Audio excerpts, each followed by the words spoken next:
So I welcome you all for the Human Books segment. So today we have two guests, and I would like to introduce Sahil ji. I'll Yeah. give a little bit of introduction about Sahil ji. Today we have two guests, Sahil Sultanpuri ji and Shri Vidya ji. So I would like to introduce our first speaker, Sahil ji. So a little bit of introduction about him. So Sahil ji is an Indian lyricist and poet from Sultanpur district in Uttar Pradesh. He is widely known for his impactful lyrical contributions to Hindi cinema, with notable work in films like Amar Prem Ki Prem Kahani, Commando 3. So, over the years, he has collaborated with many music labels, including T Series, Z Music Company, Tips, Universal, and a lot more. So, regarded as one of the fine and expressive lyrical voices in Indian Hindi cinema, Sahil Sultanpuri ji continues to be a significant creative force in the industry. And I would also like to add, apart from his professional, he's a wonderful individual, and I'm so happy and my pleasure to invite you, Sahil ji. Thank you so much for accepting. So this platform is yours. आप अभी share कर सकते हैं आपकी story. हम सब इंतजार कर रहे हैं. Thank you. Thank you so much, Rajitha Raj ji. मैं साहिल सुल्तानपुरी आप सबको नमस्कार करता हूं. और एक मैं अपने बारे में कुछ बताने से पहले एक छोटी सी बात आपके साथ शेयर करूंगा कि आज बड़ा दुखद दिन है बॉलीवुड इंडस्ट्री के लिए, फिल्म लाइन के लिए. हमारे सबके चहेते, सबके प्यारे धर्मेंद्र पाजी आज इस दुनिया से उन्होंने रुखसत ली है, उन्होंने अंतिम सांस ली है. तो मैं एक भावभीनी श्रद्धांजलि देना चाहूंगा सबकी तरफ से और दुखद मन से उन्हें अंतिम विदा दूंगा. और एक सेकंड के लिए मैं उन्हें प्रणाम करूंगा. तो मित्रों, जहां तक मेरे अपने बारे में ख्याल है तो मैं बिल्कुल एक गांव से निकला हुआ आदमी हूँ. खेतिहर, हिंदी में कहें तो किसान के घर का लड़का हूँ. और हमने जो हमारा स्ट्रगल रहा है गांव से लेकर और मुंबई तक, काफी कठिनाइयों भरा रहा है. बहुत सारी मुश्किलें हैं, बहुत सारी तकलीफें हुई और बहुत सारा जद्दोजहद हुआ, बहुत सारी. क्योंकि सबसे बड़ी मुश्किल क्या होती है, जब किसी आप नए फील्ड में, क्षेत्र में आप कदम रखते हैं तो आपको ये तय करना बड़ा मुश्किल होता है कि आप कैसे लोगों से आप अपना व्यवहार बनाएंगे, कैसे लोगों से मिलेंगे, कौन आपको काम देने वाला है. जो आप करना जानते हैं वो आप अच्छी तरह कर पाते हैं कि नहीं, ये डिसाइड कौन करेगा. तो सबसे बड़ी मुश्किल ये होती है. और ये मेरे साथ भी हुआ कि मैं यहाँ से मुंबई गया तो मैं राइटर तो था, लिखता था, लेकिन मुझे ये नहीं पता था कि इंडस्ट्री में, फिल्म इंडस्ट्री में अपने काम कैसे होता है, जो हम म्यूजिक करते हैं. क्योंकि हम जब गांव में होते थे जिस समय, हम यहाँ तो एक रेडियो हमारे पास हुआ करता था, तो मैं रेडियो सुनता था. तो मुझे कभी कभी लगता था कि आकाशवाणी ठीक है, होगी, लेकिन वो यहाँ तक आवाज कैसे इनकी आती है, इतनी खूबसूरत आवाज कैसे आती है.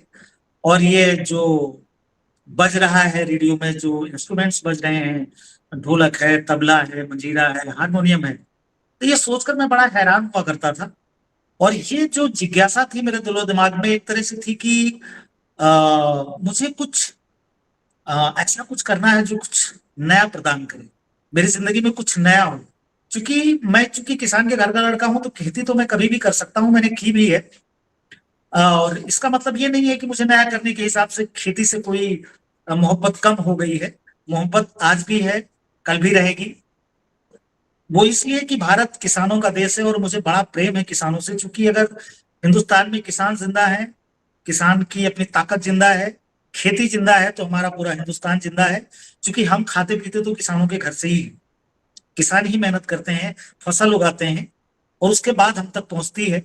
हम कहीं भी हों, किसी फील्ड में हों, चाहे बड़े इंजीनियर हों, चाहे बड़े आविष्कारक हों, चाहे बहुत बड़े, मतलब किसी भी पद पे हों. तो एक बार मैं किसानों को धन्यवाद देना चाहूंगा, हिंदुस्तान के सभी फार्मर भाइयों को मेरा नमस्कार. तो सबसे बड़ी जो मुश्किल मेरे साथ हुई कि मैं गांव में रहने वाला आदमी, और जब मुंबई गया तो मुझे ये पता नहीं था कि किससे मिलना है, कैसे मिलना है. तो धीरे धीरे धीरे धीरे स्ट्रगल मेरा जारी रहा. और एक दौर ऐसा आया कि 2 4 6 महीने घूमने के बाद, मुंबई में रहने के बाद, दौर भी ऐसा था कि मैं रहने का कोई ठिकाना नहीं, आप किसी को जानते नहीं, आपके आसपास कोई है नहीं, तो आप करेंगे क्या? तो वो चीज एक होती है कि आपकी अपनी जिद जो होती है, आपका जो अपना मानना होता है कि मुझे तो कुछ अलग ही करना है, तो वो जिद आपको बहुत कंप्लीटली आपके साथ काम करती है। तो मैं कभी कभी सोचता था शाम को, कभी कभी मैंने ऐसा भी दौर देखा कि आज मैं सारे दिन घूम के आया हूँ, 4 लोगों की तलाश में रहा हूँ, और शाम को आया हूँ तो मुझे खाने का कोई बंदोबस्त नहीं है।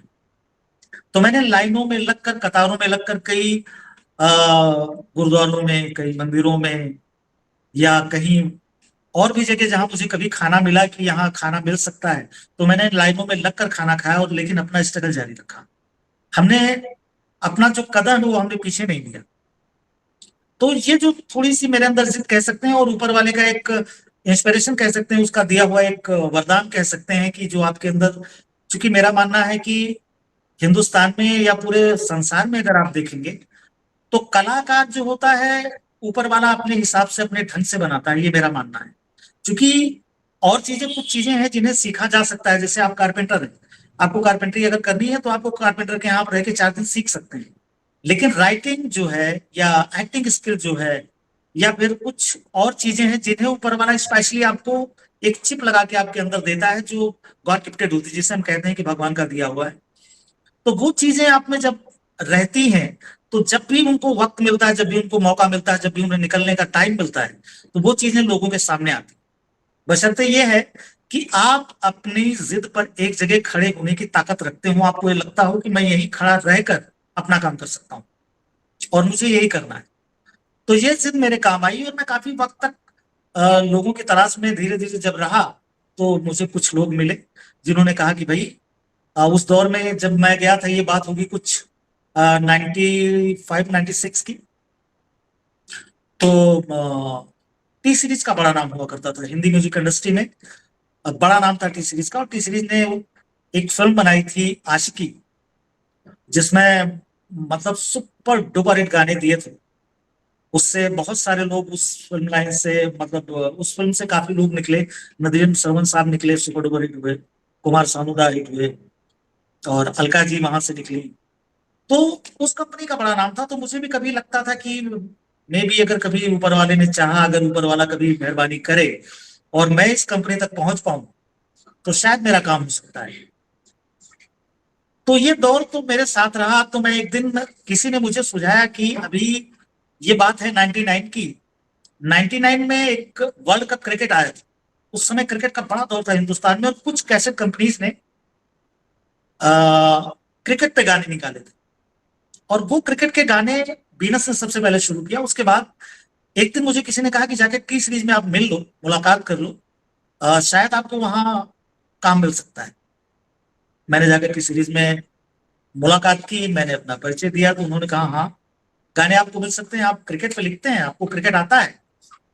चूंकि क्रिकेट से मुझे बहुत ज्यादा प्यार तो नहीं था, लेकिन हाँ, क्रिकेट के बारे में जानता था। चूंकि लेखक दिमाग का आदमी हूं, तो कभी ना कभी आते जाते, यहाँ वहाँ, पेपर में, न्यूज में, जहां तक मैं पढ़ता ही रहता था। कि वो क्रिकेट का दौर एक बड़ा नशीला दौर होता है। हर आदमी जिसमें नशा हो जाए तो क्रिकेट का बहुत दीवाना होता है।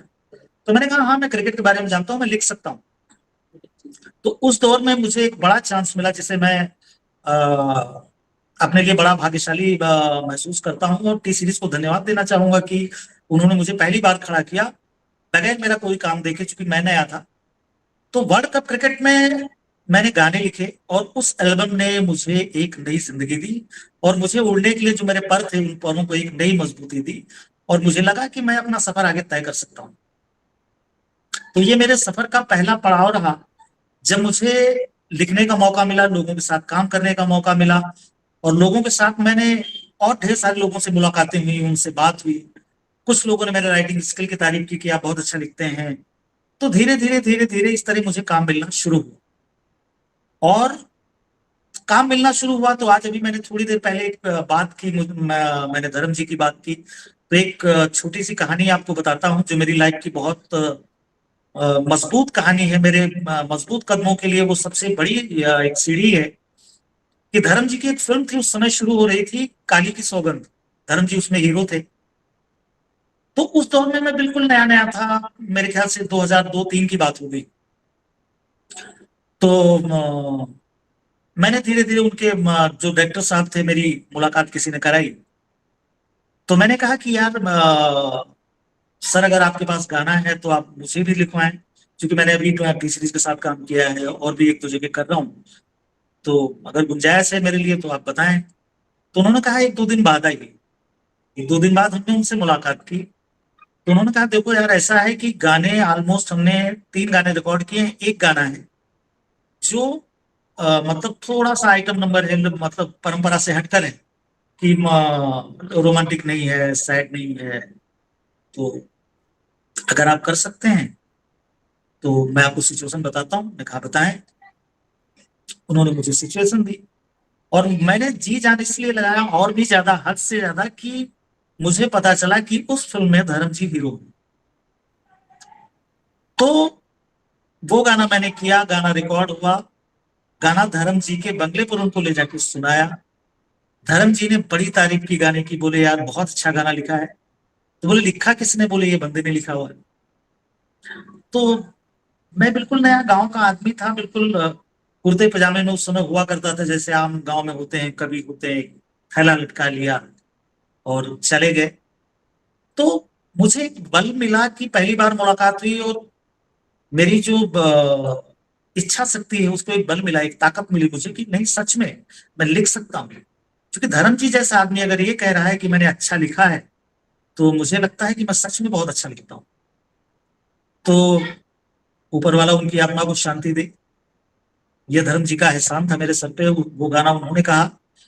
तो इस तरह से धीरे धीरे आगे बढ़ते बढ़ते बढ़ते बढ़ते मैं धीरे धीरे आगे आया। फिर मुझे मेरी जिंदगी में एक और फिल्म आई। उस फिल्म का नाम लिए बगैर मेरी जिंदगी की शायद कहानी पूरी नहीं होती। वो फिल्म थी कुमार सानू जी की, जो बड़े सिंगर हैं, पद्मश्री हैं आजकल, और बहुत अच्छा वो गाते हैं, मतलब महान व्यक्तित्व के धनी हैं। उनकी फिल्म थी, फिल्म का नाम था ये संडे क्यों आता है। तो किसी ने मेरी मुलाकात कराई, वहां भी मैं यहाँ वहां से भटकते भटकते पहुंचा। सानुदा, मैं लिखता हूँ और कुछ गाने मैंने किए हैं, 1-2 फिल्में की हैं, तो क्या ऐसा हो सकता है कि आपके साथ मुझे काम करने का मौका मिल सकता है? तो ये बात मैं किसी स्टूडियो में कर रहा था, कहीं गाना डब करने गए थे, मेरी वहां मुलाकात हुई। तो उन्होंने धीरे से मुस्कुराकर कहा कि अच्छा ठीक है, आप कल स्टूडियो में आ जाओ। तो सानुदा का एक स्टूडियो है महाड़ा अंधेरी में। मैं स्टूडियो में गया, सानुदा से मिला, बहुत बहुत प्यार से, बहुत खुलूस के साथ मिले। और उन्होंने जो, मतलब जो इज्जत मैंने कभी सोची नहीं थी कि मतलब एज ए राइटर इतनी भी इज्जत मिल सकती है, वो मुझे मिली। तो सानुदा ने मुझे कहा कि ठीक है साहब, सिचुएशन सबसे पहले ये है कि आपको पता होना चाहिए संडे क्यों आता है। तो ये क्या कहता है, ये जो हमारी फिल्म का टाइटल है, आपके हिसाब से ये क्या कहता है? तो मैंने कहा दादा, अंदाज लगाना बड़ा मुश्किल है, लेकिन ये कई लोगों के लिए क्वेश्चन मार्क हो सकता है। क्वेश्चन उनके लिए भी हो सकता है कि जो संडे को जो काम नहीं कर पाते होंगे, या संडे को जिनका नुकसान होता होगा, या चाहे माली तौर पर हो, चाहे दिमागी तौर पर हो, जिस तरह भी अगर उनका नुकसान होता है, तो उनके लिए क्वेश्चन मार्क है यार कि ये संडे आता ही क्यों है। संडे ना आए तो अच्छा हो, हम पूरे दिन काम करते हैं। तो सानुदा ने कहा यार वेरी राइट, मैं एक 4 बच्चों की जो बूट पॉलिश करते हैं रेलवे स्टेशन पर, उन पर एक फिल्म बना रहा हूँ, तो उसमें गाना है। तो उन्होंने मुझे सिचुएशन दी और मैंने सानुदा के लिए पहली बार लिखा। मुझे लगता है कि मैंने जिंदगी में, मुझे बड़ी खुशी ये हुई कि गाना किया, वो बड़ी बात नहीं है, लेकिन मुझे सबसे बड़ी ये खुशी हुई कि जिनके गाने सुनकर, हम गांव में जिनके गाने सुना करते थे, जिनके गाने सुनकर हमको इंस्पिरेशन मिला करता था कि भाई ये सानुदा है गा रहे हैं, जो गाने बहुत अच्छे लगते थे, हम एक नहीं 100 बार सुनते थे। उनको कभी सुर नहीं होता था गले में, आज भी सुर नहीं है, लिखना जानता हूँ अलग बात है। तो वो गाने गा के हम लोग अपने को बड़ी संतुष्टि फील कराते थे कि नहीं यार, ये कमाल का गाना है, क्या सानुदा ने गाया, क्या है, बहुत बढ़िया गाना है। तो उनके साथ काम करके के जब आपको एक जो खुशी मिलती है, मुझे नहीं लगता कि वैसी खुशी मुझे कभी और मिली होगी, कि मैं उनके साथ बैठकर उनके लिए गाना कर रहा हूँ और उनकी फिल्म के लिए गाना कर रहा हूँ। ये मेरे लिए बहुत खुशी की बात थी। तो ये मेरा सबसे दूसरा बड़ा पड़ाव था जिंदगी का, कि जिंदगी आपको, जब आप जिद पे आ जाते हैं और अपना रास्ता आप ढूंढने लगते हैं, तो मुझे लगता है कि रास्तों को भी कभी तो तरस आता होगा कि ठीक है, आ जाओ, तुम्हारे रास्ते यहाँ से हैं। तो रास्ते भी कभी कभी रास्ता दे देते हैं। लेकिन मुश्किल तब होता है कि एक राइटर को कंप्लीटली राइटर होने के लिए, वो चाहे लिरिसिस्ट हो चाहे राइटर हो, उन सारे कैरेक्टर्स को जीना होता है जिनके बारे में आप लिखना मतलब लिखने की उम्मीद रखते हैं, जिन पे आप लिखना चाहते हैं, जिनके लिए आप लिखना चाहते हैं। आपकी कल्पना की शक्ति जो है बहुत तेज होनी चाहिए, बहुत अच्छी होनी चाहिए, ऐसा मेरा मानना है। तो उन कल्पना की उड़ानों में अगर आप जरा सा भी कहीं चूकते हैं, तो उन कैरेक्टर्स के साथ नाइंसाफी होती है। तो वो बड़ा एक मुश्किल भरा सफर है कि पर डे आपकी सिचुएशन बदलती है, गानों की सिचुएशन बदलती है, कंपोजर्स बदलते हैं, सिंगर्स बदलते हैं, वॉइसेस बदलती रहती हैं, टाइम बीइंग आपका टाइम पीरियड बदलता रहता है कि 1960s में जो गाने चलते थे वो गाने, फिर आप 80s में आ जाते हैं, फिर आप 90s में आते हैं। तो गानों के लिखने का अंदाज बदलता है, वर्ड्स बदलते हैं, गानों को एक्सप्रेस करने का तरीका बदलता है, म्यूजिक बदलता है, म्यूजिक का अरेंजमेंट बदलता है। तमाम सारी ऐसी चीजें हैं जिनके साथ आप अकेले ही होते हैं, आपको उनके साथ बदलना होता है। अगर आप नहीं बदलते हैं तो एक बड़ी मुश्किल का सामना आपको करना पड़ सकता है, अगर आप बदलना नहीं जानते हैं। दूसरी एक और चीज आती है लाइन में, कि कई बार होता है कि आपको सिचुएशन मिल गई, आपने गाना लिख लिया, लेकिन ऐसा नहीं होता। कई बार ऐसा भी होता है कि सिचुएशन मिल गई, उसके साथ साथ कंपोजर आपको एक ट्यून देता है कि this tune is final by director and producers, तो आपको इस पे लिखना है। अब आपके पास जो भी वर्ड्स हैं, उस ट्यून के हिसाब से आपको कई चीजों का ख्याल रखना होता है कि जो कंपोजर जो ट्यून आपको देते हैं, आरोह और रोह का ख्याल आपको होना चाहिए। आप अच्छे तो नहीं कह सकते, लेकिन आपको इंस्ट्रूमेंट्स की समझ होनी चाहिए। अगर आप थोड़ा भी सुरों का नॉलेज रखते हैं तो आपको ये समझ में आना चाहिए कि ये वर्ड अगर मैं यहाँ बिठा देता हूँ, ये वर्ड यहाँ मैं लिख देता हूँ, तो क्या ये जिस सुर में उन्होंने गाया है, क्या ये वर्ड उसके साथ इंसाफ करेगा या नहीं। तो ये आपको देखना होता है। ये भी देखना होता है कि ये कहानी किस पीरियड की है और किस पीरियड में चल रही है। अगर हम अंग्रेजों के जमाने की बात कर रहे हैं, जिस समय अंग्रेज हमारे देश में राज किया करते थे, अगर हम अंग्रेजों की बात कर रहे हैं, तो बात ये होगी कि उस समय के वर्ड्स बदलेंगे, उस समय का टाइम पीरियड बदलेगा, उस समय का म्यूजिक बदलेगा, उस समय की सिंगिंग बदलेगी। क्योंकि वो जो दौर था, अगर उसे हमें पर्दे पर उतारना, तो सेल्यूलाइट पे उतारना बड़ा मुश्किल काम होगा। अगर हम ऐसा नहीं कर पाते हैं तो कहीं ना कहीं हम फेल्योर कहलाएंगे। अगर हम आज की बात करें कि हम उदाहरण के लिए अगर हम ये कहें कि एक रोमांटिक गाना है, अगर हम रोमांस की बात करें, तो मैं समझता हूं कि पूरे हिंदुस्तान में नहीं, पूरी दुनिया में इश्क एक ऐसी चीज है, ऐसी बला है, ऐसी खूबसूरत चीज है जो सबके साथ होती है, एक हवा की तरह है। और कोई पेड़ ऐसा नहीं दुनिया का बाकी रहता जिसे हवा ने छुआ ना हो, जिसे हवा ने टच ना किया हो, ऐसा कभी दौर आया नहीं। तो इश्क होता सबको है। सॉरी अगर मैं कुछ गलत बोल रहा हूं तो माफी चाहूंगा, लेकिन वो इश्क जो है वक्त के हिसाब से अपनी लैंग्वेज चेंज करता है, अपनी भाषा चेंज करता है। जैसे अगर रोमांसी है, अगर मैं किसी 50 साल के माँ बाप के लिए अगर लिख रहा हूं कि एक 50 साल के बुजुर्ग अगर आपस में उनकी इश्क की बात होगी तो क्या होगी, अगर वो शादीशुदा है तो क्या बात होगी, या फिर अभी यंगेस्ट आदमी आया हुआ है, अगर अभी उसने अभी नई शादी की होगी तो उनके इश्क का तरीका कितना होगा और कहां तक होगा। कई बार ऐसा भी होता है कि बच्चे गा रहे होते हैं, तो बच्चों के लिए हमें बच्चा होना होता है, वर्ड्स हमें वहां से चूज करने होते हैं, हमें उनके ढंग से सोचना होता है जो बच्चे सोचते हैं।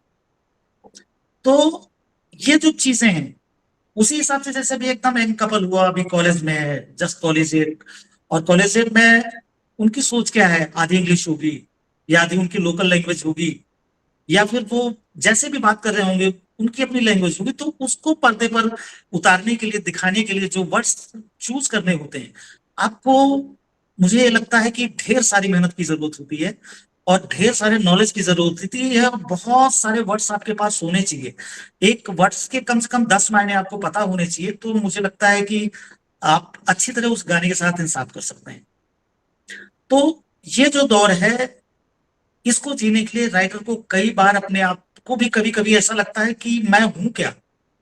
कई बार हम फीमेल के बारे में सोचते हैं तो फीमेल हमें लिखना ही है, मेल है तो मेल के बारे में लिखते ही है। तो उनकी जो भावनाएं हैं, उनके जो सेंटिमेंट्स हैं, वो चाहे सारी दुनिया में जो भी हो, उनकी लैंग्वेज तो एक ही है, म्यूजिक की लैंग्वेज भी एक ही है, राइटिंग की लैंग्वेज भी एक ही है, लेकिन एक्सप्रेस करने का जो अंदाज होता है वो बदलता चला जाता है, सिंगिंग वाइज भी, म्यूजिक वाइज भी, अरेंजमेंट वाइज भी, टोन वाइज भी, ट्यून वाइज भी। और दूसरी चीज, सबसे बड़ी बदलती चीज क्या है कि आपको, अगर हम सिर्फ राइटर की बात करें कि भाई मैं सिर्फ राइटर हूं, लेकिन जो दौर पहले था, आप लोगों ने देखा जब हम स्टार्ट हुए तो हमें पता चला कि ये स्पूल पे रिकॉर्डिंग होती है। फिर एक दौर बदला, डिजिटल आ गया, बोले डिजिटल पे रिकॉर्डिंग करेंगे।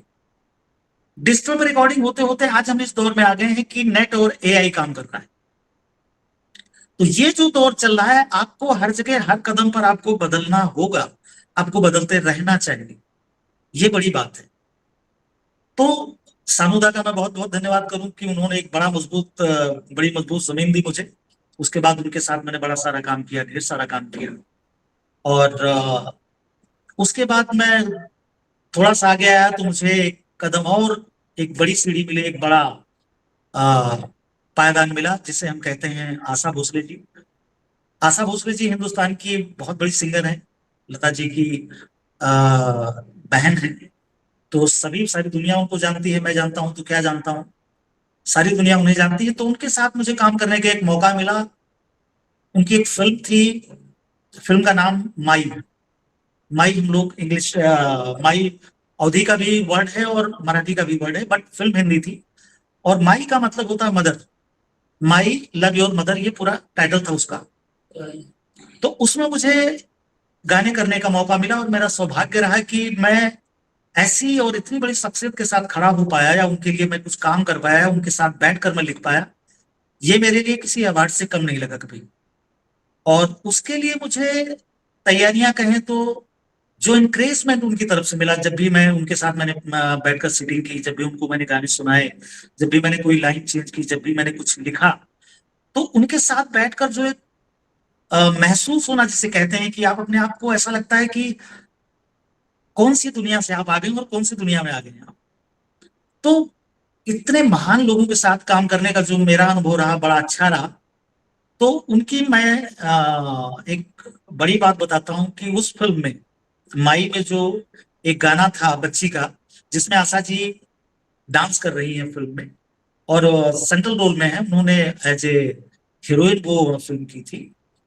तो उसमें उन पर वो गाना पिक्चराइज किया गया है। गाने का नाम है धक्कू माकू, धक्कू माकू, आओ मिलके बादलों की खींचे तुम। वो बच्चों का गाना था।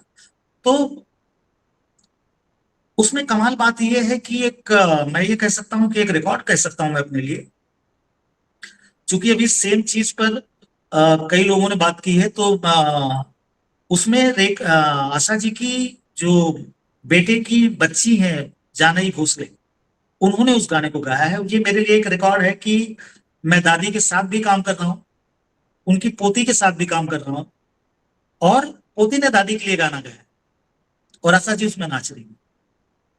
तो वो एक जो मुझे मकाम मिला, माई ने जो मुझे वो स्थान दिया, बड़ा एक लंबा टर्निंग पॉइंट आया।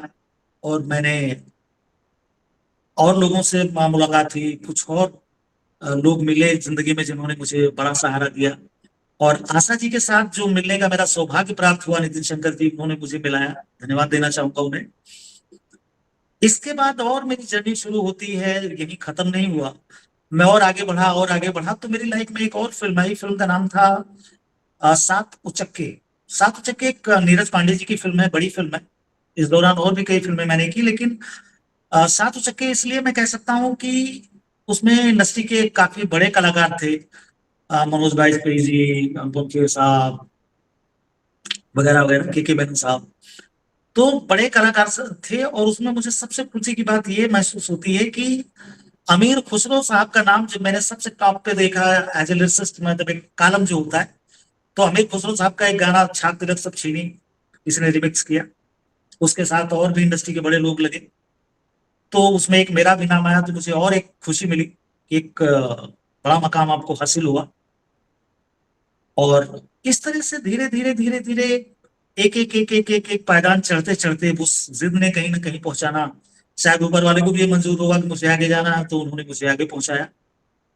और वहां के बाद मैं और कहीं ना जाकर एक जगह आता हूँ जिस फिल्म का नाम है कमांडो 3।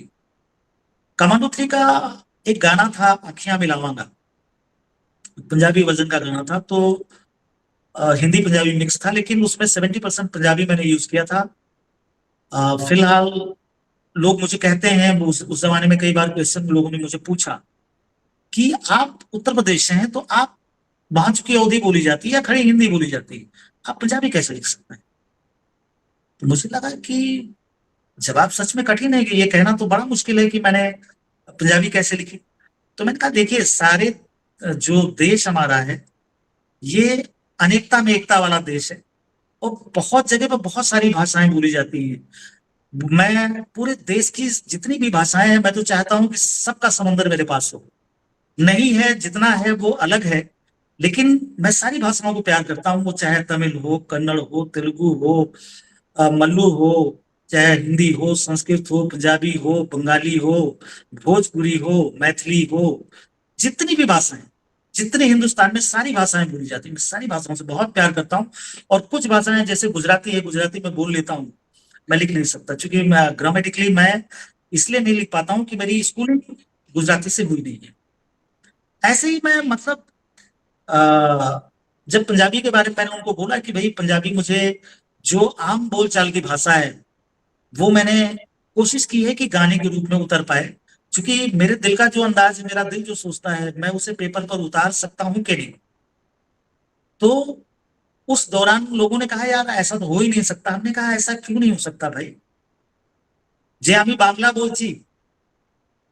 लोगों ने कहा ये क्या मरना है, ये बांग्ला है, ये इसको बंगाली बोलते हैं। तो लोगों ने कहा तो ठीक है, तो आप पंजाबी कैसे लिख लेते हैं? मैंने बोला भाई जैसे मैं बांग्ला बोल सकता हूँ, तो मैंने बोला कि मैंने सामुदा के साथ रह के मैंने बांग्ला सीखी। पंजाबी मेरे कई और अच्छे दोस्त हैं, मैंने उनसे मिलकर सीखी। तो वो जो चीज रही वो अच्छी रही। और गाना हिट होने के बाद एक बार मेरी मुलाकात हुई अरिजीत साहब से। तो मैंने उनका एक इंडस्ट्री में बहुत ज्यादा वो मतलब सोशल नहीं होते हैं, बहुत कम होते हैं। तो मैंने कहा अरिजीत दा एक फोटो चाहिए। बोले ठीक है, अब एक काम करते हैं, कल मैं स्टूडियो में रिकॉर्ड कर रहा हूँ, साहिब आ जाना। अगले दिन मैं, मेरा डायरेक्टर कमांडो 3 और मेरे कंपोजर मन्नान साहब, हम लोग गए उनके साथ। एक फोटो हमने ली, फोटो निकल लेके और हम बाहर निकलने लगे कि चलिए मिलते हैं, ठीक है। अजीत साहब ने कहा कि वो तो ठीक है, वो राइटर कहाँ है? तो कंपोजर साहब ने कहा राइटर कहाँ मतलब? बोले नहीं, आई मीन वो साहिल सुल्तानपुरी जिन्होंने गाना लिखा वो कहाँ है? बोले ये तो रहा। बोले सर नहीं हूँ मैंने। बोले यार आपकी उम्र जो है इट्स नॉट सोइंग इस गाने के लिए अखियां मिलावांगा। आप जिस तरह का ये गाना है, जो ये लेबल है जिस गाने का, जो जिसके अंतरे इतने खूबसूरत लिखे हैं आपने, ये गाना हो ही नहीं। मतलब मुझे फेथ नहीं हो रहा। मुझे तो ये लगा था कि कोई एक लहीम सहीम आदमी आएगा, बड़ा बुजुर्ग सा आदमी और थोड़ा सा मैच्योर, और जो आके दुआ सलाम करेगा और एक बार। अरे सर ऐसा थोड़ी होता है। राइटर तो राइटर ही होता है, उसकी अपने दिमाग की सोच वो अपना लिखता है। तो इस तरह की आश्चर्यजनक घटनाएं जब कभी होती हैं तो आपको बड़ा कॉन्फिडेंस आता है और अच्छा लगता है कि आप लिख रहे हैं, और आप पर खुद पर भरोसा आप कर बैठते हैं कि नहीं, सच में खुद पर भरोसा करना चाहिए और लिखना भी चाहिए। तो बस यूं जिंदगी का मेरा सफर रहा है। तो बातचीत करते वक्त या कुछ कहते वक्त हो सकता है मे भी कुछ गलतियां हो गई हूं, तो मैं उनके लिए माफी चाहूंगा। और मुझे लगता है कि आज की बात के लिए मैं यही विराम चाहूंगा। अगर कोई सवाल है तो आप मुझसे पूछ सकते हैं। Thank you so much to all of you. Thank you so much, Sahil ji.